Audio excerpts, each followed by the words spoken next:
of history, like the Bible Salome. He noted that the character represents human contradictions and the fetishized cliches of the temptress. The symbolism is everywhere in the Grammys if you know where to look. These are the outfit choices that these celebrities have chosen. This is not random. It is all well planned and strategically chosen to tell a deeper message. It all connects back to the industry's overly lustful environment that for the last few years has begun to rapidly show more than ever. All of this shows us a glimpse of the interactions of the industry, and what we see is truly dark, just like we find in Tyler the Creator's performance. In Tyler the Creator's performance, Tyler continued the dark ritualistic pattern with his own stylized set. He came out wearing the chroma of history, like the Bible Salome. He noted that the character represents human contradictions and the fetishized cliches of the temptress. The symbolism is everywhere in the Grammys if you know where to look. These are the outfit choices that these celebrities have chosen. This is not random. It is all well planned and strategically chosen to tell a deeper message. It all connects back to the industry's overly lustful environment that for the last few years has begun to rapidly show more than ever. All of this shows us a glimpse of the interactions of the industry, and what we see is truly dark, just like we find in Tyler the Creator's performance. In Tyler the Creator's performance, Tyler continued the dark ritualistic pattern with his own stylized set. He came out wearing the chroma plastic mask with an over-the-top is clearly meant to represent horns. During the performance, he literally crashes a Ferrari and rises out of the flames. On the surface, it's a career transition, but what it really represents is a death and rebirth ritual. Tyler is showing the world he is being reborn into a new phase in the industry cycle. You have to pay attention to the story the imagery is really telling, not what's put on the surface for your amusement. This is exactly what Nicki Minaj was talking about. This award show was a literal ritual, just like we saw from the Lady Gaga performance. Year after year, Gaga uses the Grammys as her personal playground for high-level symbolism. But this year, she went full pagan ritual. She performed her track Abracadabra, but in typical Gaga fashion, it wasn't a concert, it was a ceremony. Gaga appeared on stage trapped inside of a massive black wicker cage. Now to Gaga's fans, they just see a cool set design. Gaga always takes her performances to maximum levels of artistry, right? But if you've studied history or the occult, you know exactly what a wicker structure represents. This is a direct callback to the Wicker Man, an ancient Celtic ritual used for human sacrifices. Her song is also titled Abracadabra, which is a wicker structure. Fans, they just see a cool set design. Gaga, it wasn't a concert, it was a new playground for high-level symbolism. But this year, she went full pagan ritual. She performed her track Abracadabra, but in typical Gaga fashion, it wasn't a concert, it was a ceremony. Gaga appeared on stage trapped inside of a massive black wicker cage. Now to Gaga's fans, they just see a cool set design. Gaga always takes her performances to maximum levels of artistry, right? But if you've studied history or the occult, you know exactly what a wicker structure represents. This is a direct callback to the Wicker Man, an ancient Celtic ritual used for human sacrifices. Her song is also titled Abracadabra, which is inspired by the word abrahadabra that was created by Aleister Crowley, who coined it as the magical word. This isn't just artistic imagery, it's directly inspired by real occult ideas. Millions of fans are watching not knowing they're giving their energy to this darkness. None of the fans there ever asked themselves, why would one of the biggest pop stars in the world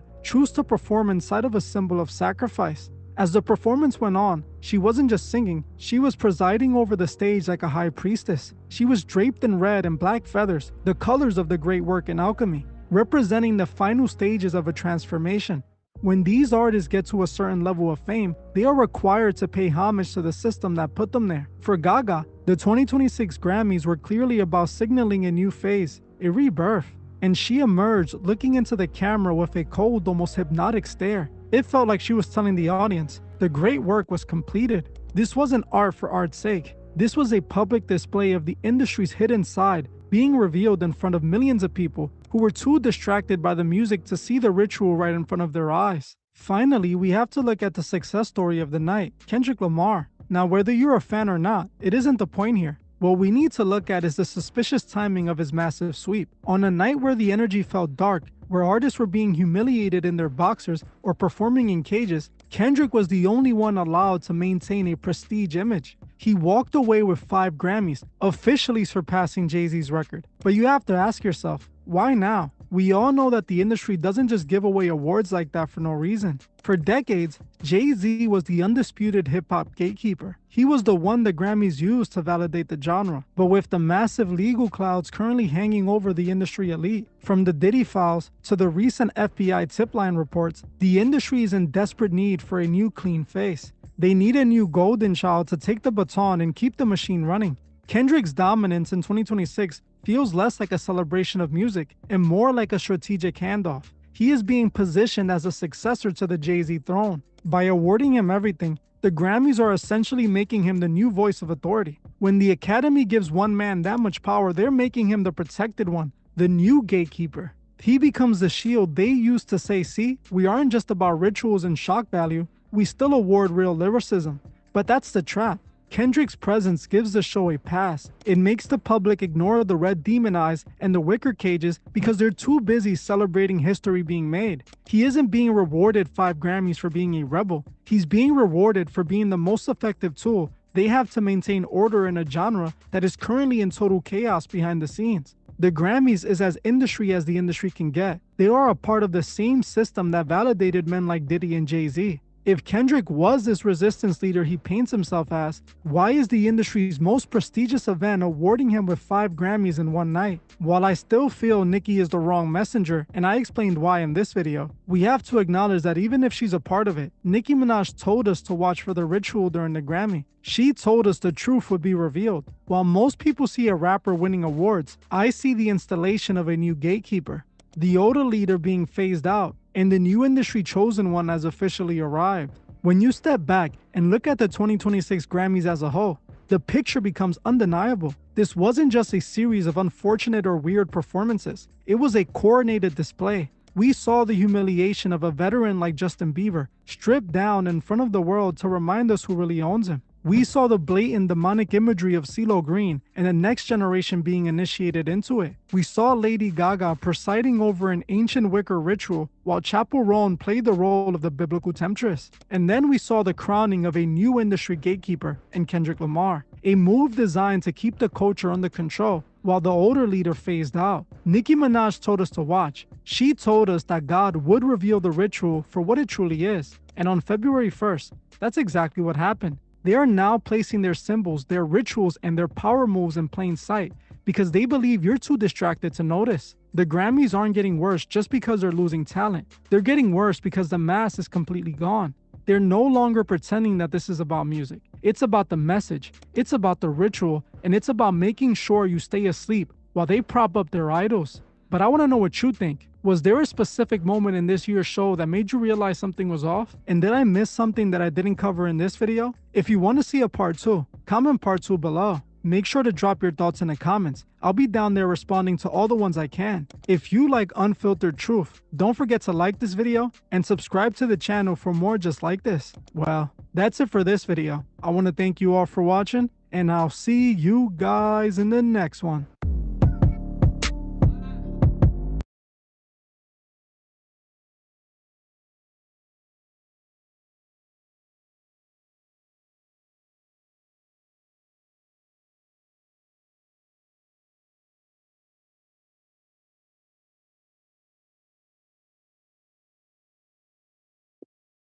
There was a point where I'm driving a Bugatti Veyron and I have less than $1,000 in my bank account, literally. Welcome to Hoovie's Garage, the dumbest automotive channel in all of YouTube. So do you think then your viewers like seeing you in financial distress? Yes! To buy this thing, I did have to sell a couple of my cars. I think people love to think, wow, I am not as dumb as this guy. Like okay, at least I'm not that stupid. Turn it off, let it running. That's all the fuel. How many cars have you sold to pay your taxes? I don't know. It's usually like 6 to 20 to sell to pay taxes to me how bad it is. Is literally every single penny just going into cars? I'm not that bright. What can I do next to make myself, flail my arms? Look at me, I'm buying a Bugatti, because that's what everybody was doing. And I thought I needed to chase that to continue to get the views, to continue to get the growth. And the Bugatti was just, it was just dumb. I got myself a Bugatti Veyron and then got myself in tax trouble. It's been 10 years, man. What do I have left to prove? What do I need to accomplish? Why do I need to chase Tavares into his level of insanity? Still gonna be a lot of water in it. Yep. this is the pivotal moment, the turning point of just like, I can't operate like this anymore.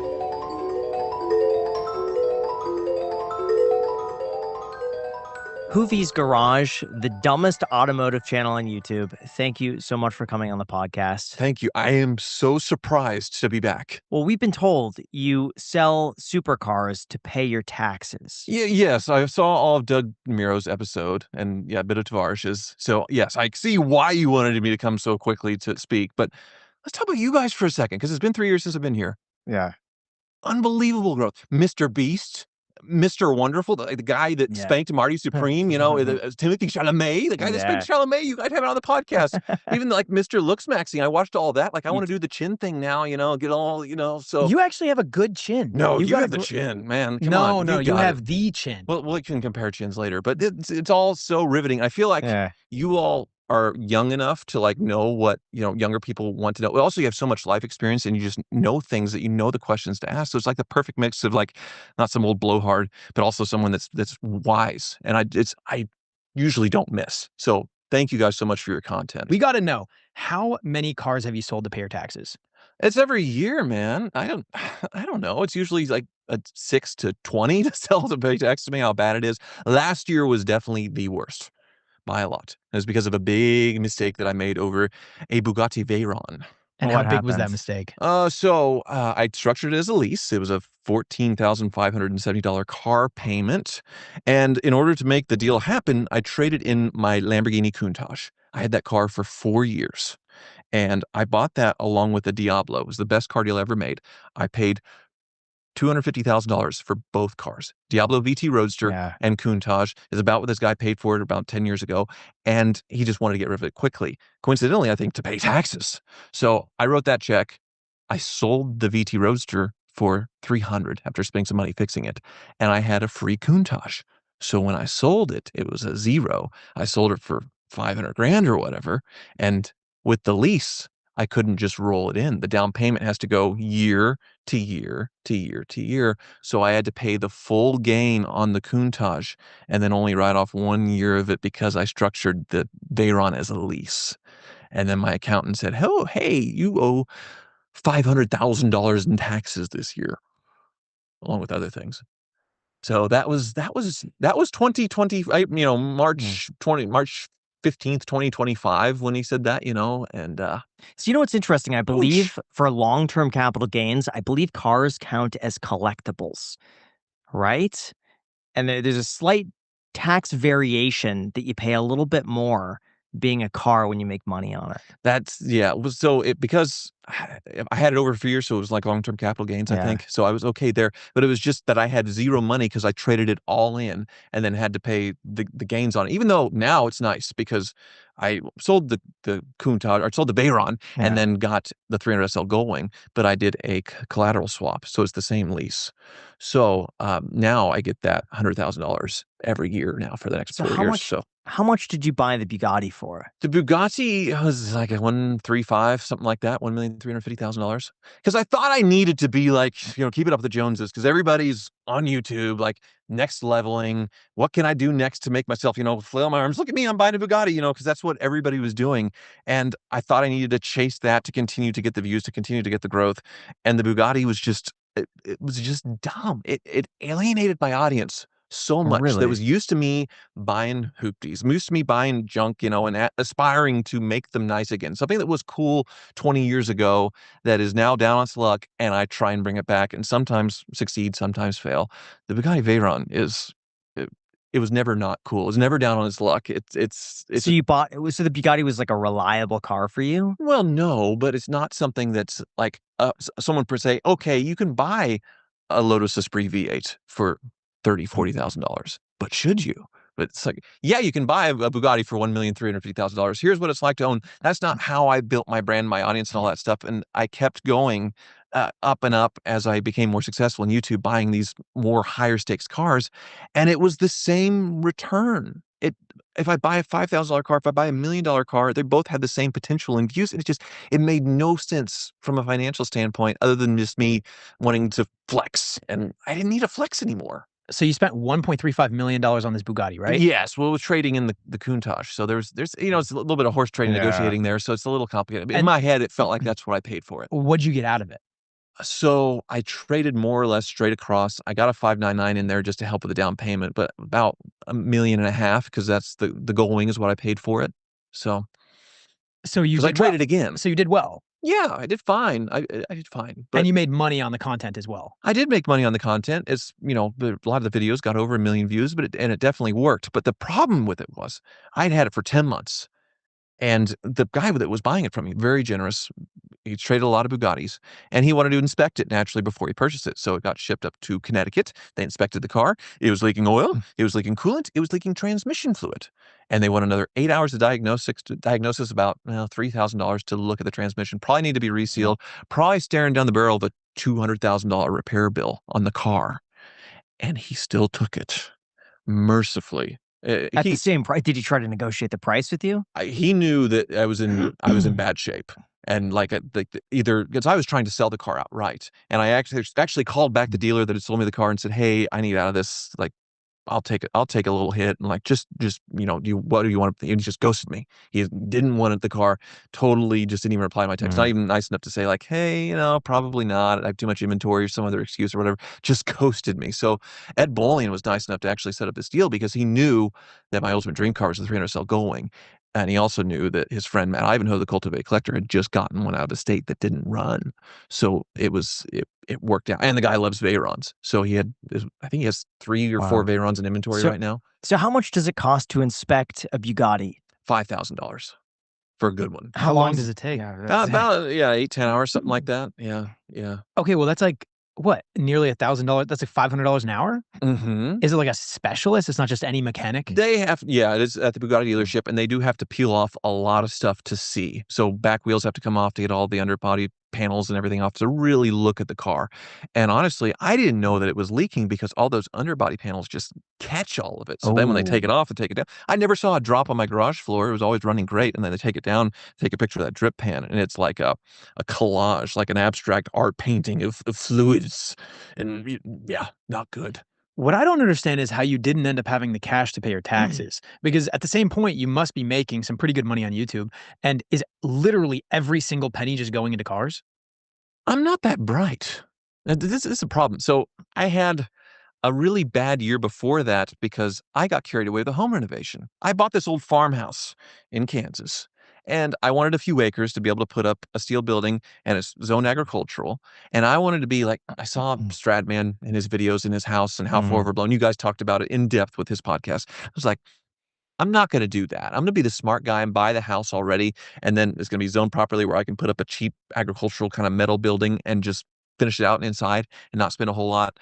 And then I decided, I'll renovate the house a little bit. And then I ended up basically doubling the square footage, and it snowballed into house property for $800,000 and then wrote checks for $1 million in the home renovations in the building. The building actually about $420,000-$30,000 all in for a 6,000 square foot building, heated, air conditioned, insulated. It's beautiful. But the house, I'd never done a home renovation before, and these people just, I think they all got together for beers afterwards, all the subcontractors, and were just laughing at ripping me off. It was so bad. You think they saw the YouTube channel, they saw the Bugatti, and they're like, "Oh, we could just charge whatever because this guy has like 30 cars." I didn't. So he came out, and I said, "Hey, I'm not wanting to spend more than $300,000. If it's around 300 grand, then I'm just not going to do it." It's like, yeah, it should be fine. And it turned into $700,000 and another $200,000 in landscaping and things. It just went insane. $200,000 on landscaping? Well, it was the pond and different things and Oh. like the concrete driveways and stuff. And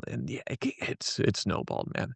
How did you not catch this when you were going in and like quoting this out? So it got the stuff hit the fan about July. I was 6 months into it. The house is all torn apart, like most people find out. And then so they were adding on to the house a new wing, and we were actually taking the existing garage and making it into a master bedroom. So it's existing square footage.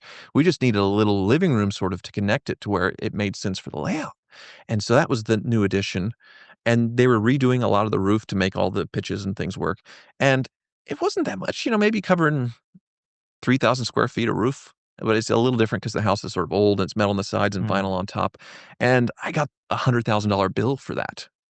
the contractor, it was somebody they'd worked with a lot, and it was somebody that I sort of knew, friend of a friend or whatever, and they didn't bid it out, and I didn't know because I wasn't paying attention. Did you fight it at all? Like, hey, how'd this get to be It turned $100,000? into it turned into a fight, but it was kind of like he wanted to sit me down and show me how much everything cost and like how he only made 10 or 15 grand on it, and was like very offended. And he may have been right, but then a lot of the times when people get really angry and offended, usually then they're just trying to get you to go away. And I was smoked anyway. What am I going to do? Like the job was done.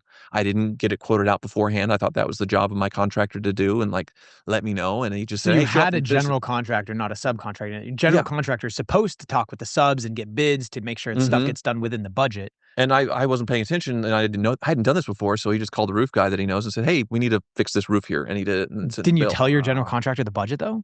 Yeah, that's And what so we what? talked about it. But And then then what happened with him? Because that sounds like it's kind of his fault. Like that's his purpose. You could go direct to sub, right? Or you use a general contractor to make sure it gets done properly on the timeline and then also at an effective cost. the house is all torn apart. And I get the roof bill in, and I'm already at $300,000, and the inside of the house is studs. So what do I do? Like, this guy's started, he's gotta finish it. It's a tale as old as time. Like, you guys are smart and you do real Gosh. estate and all this stuff, but a lot of people are in these similar situations where this happens to them. And I thought I was smart enough to avoid it, not get screwed. And you think with someone with a little bit of a public persona where you wouldn't do that. And I also think that this guy was a bit older, and I don't think that he realized how much some things were costing now as far as the changes with things. So, because it was sort of a friend of a friend again that had done some work for, I think, my dad in the past, like a patio thing. So like I knew that he did good work and the quality work was great, but obviously things went way out of control. Now that you have your dream home, was it worth it? I am just now getting used to not looking at something and thinking, I got screwed there. I got screwed there. There was one Mm. chandelier in the master bedroom where Restoration Hardware accidentally priced it at $600 when it should have been $6,000. And I hit the buy button on it, and I was like, "Is this thing actually gonna show up?" And it did. So that's the one great victory of the house in the master bedroom. Every night I can look up at that chandelier and just go, "I got him there." And that's about all I got. Otherwise, I just look at all this like, "Oh my god, this about just ruined me." So help me understand exactly what's going on then, because you couldn't afford your taxes, so you had to sell a bunch of cars, Mhm.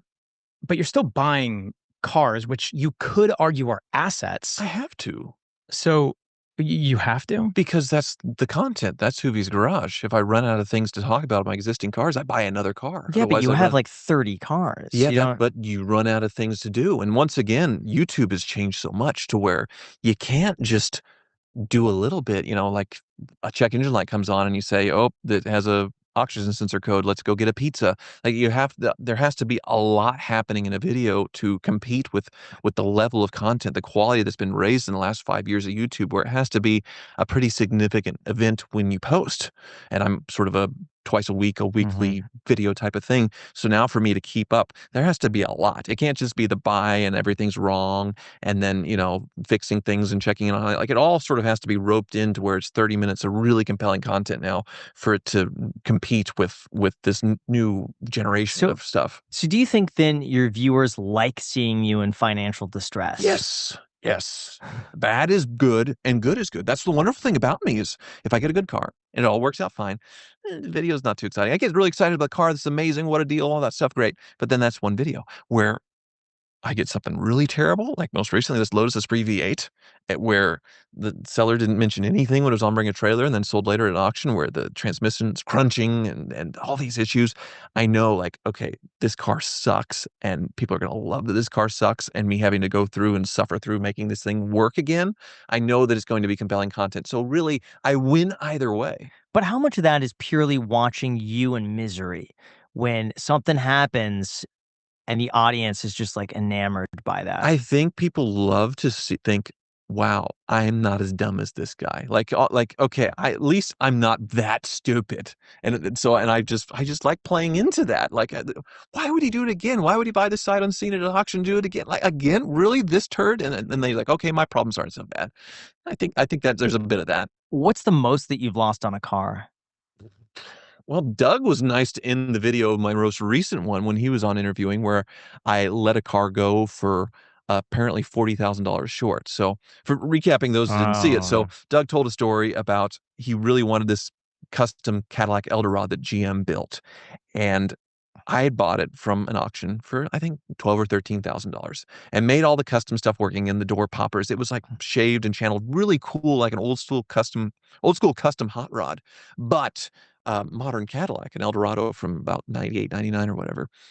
It had sold 3 times in the last 15 years for around $15,000. It had no title because GM actually commissioned this car and it was custom, and they didn't want people driving on public roads for liability reasons, so they sold on a bill of sale. Can't be driven on public roads. So I figured it's worth $15,000. A friend of mine who's a car dealer got this dream Escalade that I've always wanted. It's a unicorn to find one with very low miles and all this stuff. I'm an Escalade nut. And he proposed a trade with a bunch of other cars, and he valued it at about the $15,000 that I bought it for, had into it. Made sense. Okay, get rid of it. It sold a bunch of times. I'd uncovered all this cool history about the car and made videos and things and made it all work, and it was neat in that aspect.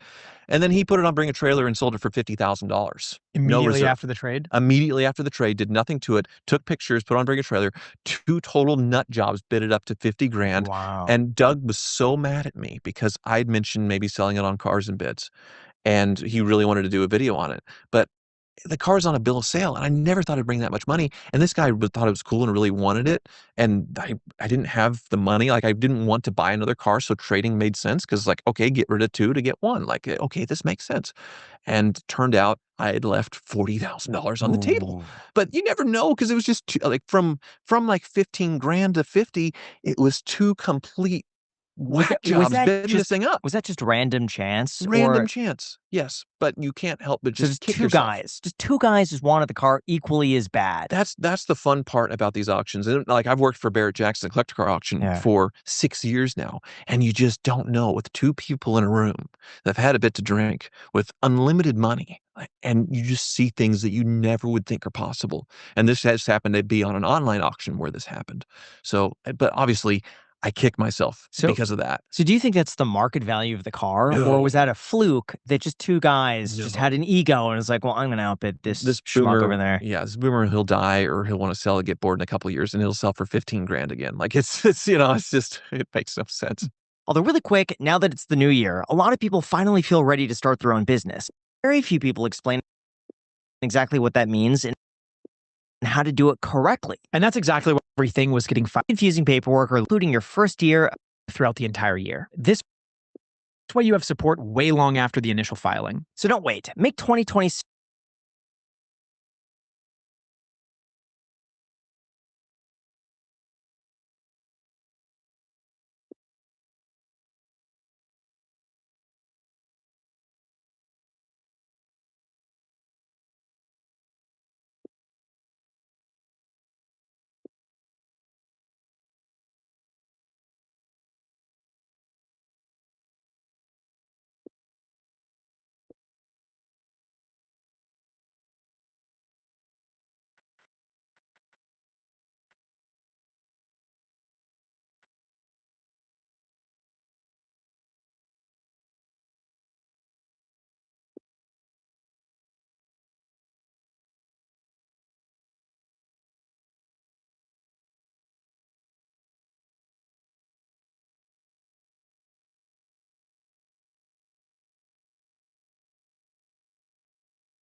a show of hands, who still think Epstein might be alive? Ladies and gentlemen, welcome back to the channel again, man. And these past few days, there has been so much. Honestly, it is hard to keep up with. there has been so much that has come out with these Epstein files, which in the beginning they were saying it was nothing. Now it seems to be a lot. There's all these big names being mentioned. As I said before, if you are new to this channel, two things I want you guys to know. One is the stuff that I'm watching, the stuff that I'm talking about and reacting to, I am not trying to get you to believe it. I'm here to inform myself, to put myself in the know. You can watch this and make the decision for yourself. But like I said, information is here for you to see and hear. But I'm no way trying to force you to believe these things. Also, I'm a person that believes that both parties are on this list. That's why they were trying so hard to cover it up. But here we are now. There has been rumors that people are seeing Epstein. As you guys can see in this picture here, someone see, and this is where it gets very, very sketchy, because I talked about it in many videos with AI. I said we're going to get to the point of AI where things are going to be hard to believe. Like, this could be him, but it also could be something AI. You just never know. You never know. AI used to just be pictures. Now they got videos. But I got this video here. It says Jeffrey Epstein lives in Israel.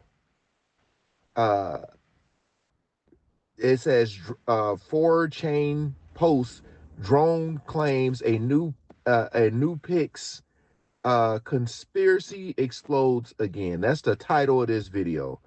But man, look, I don't know, but I'm about to check this out along with y'all. So we ain't gonna waste no more time. Let's jump right into it.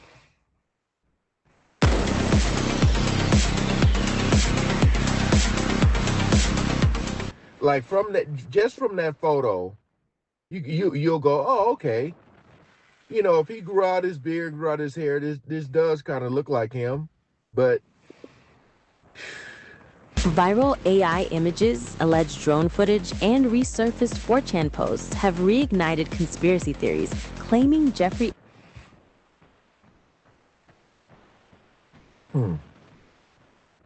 See, there you don't have all the long hair or the beard there. So is that first picture showing more recent? You just don't know, man. You just don't know. Epstein could still be alive after a fresh DOJ document release.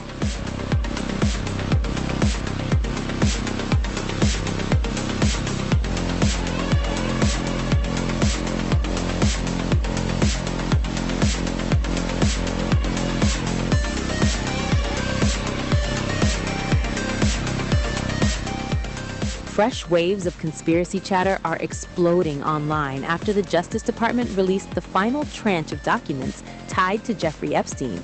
And now, viral posts are claiming the disgraced financier may still be alive. The speculation is being fueled by unverified social media profiles pointing to DOJ library files, including record number EFTA 00133623, even though official findings state. Man. Adding fuel to the fire, a photo allegedly showing Epstein alive has gone viral across platforms. The image features a man in dark sunglasses with long hair and a beard. Just answer me this question. Would you guys be shocked? Would you guys go, oh my God, I cannot believe he's still alive? Or would y'all go, I knew it? That would be probably one of the biggest cover-ups known to mankind, because of everything. Like, because what makes it weird is you would think that this stuff wouldn't be coming out, but I mean, from day one, people were skeptical. From day one, they were like, nah, they got him up out of there. Captured and side profile, and users have flooded comment sections asking whether the man could really be Epstein. One post boldly claimed, "This is the full picture of Epstein. He's in Israel," sparking another surge of debate despite no verified proof. And another thing that's crazy too is like his face, he has a very distinctive, like if you seen his face, you would know it's him. And the fact that his hair is gray. So it's kind of like it's like he almost needed to dye his hair black, but you could still tell his face. And if he get a beard, he might need to dye it. He should have dyed it black or something, because it's like you could.